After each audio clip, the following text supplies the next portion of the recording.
Bugun biz bachadon miyomasining qachon jarrohlik yo'li bilan olib tashlanishi kerakligi haqida gaplashamiz. Miyomani qachon olib tashlash kerak? Agar sizda quyidagi alomatlar kuzatilsa, bachadon miyomasini olib tashlashingiz zarur. Bular hayz siklining sezilarli darajada buzilishi, ya'ni hayz paytida juda ko'p qon kelishi, og'riqli hayz ko'rishlar, hayzdan tashqari bachadondan qon ketishlar, miyoma 6 cm dan katta bo'lsa yoki 11 haftalik homila hajmiga teng bo'lsa.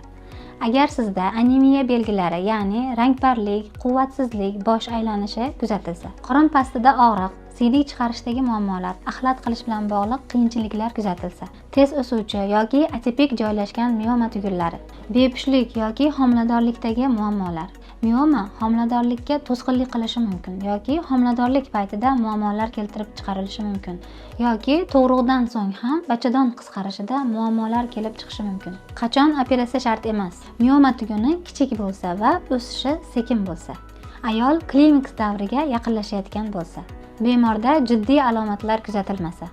Har bir ayolning holati individual bo'lib, har bir bemorni davolash o'ziga xos usulda tanlanadi. Muntazam ginekologik ko'riklar orqali miyomani erta aniqlash va davolash mumkin. Operatsiya zarurati faqat shifokor bilan maslahatlashgandan so'ng tanlanadi. Shu o'rinda tavsiyalar: yilda kamida 1 marta ginekologik tekshiruvdan o'ting.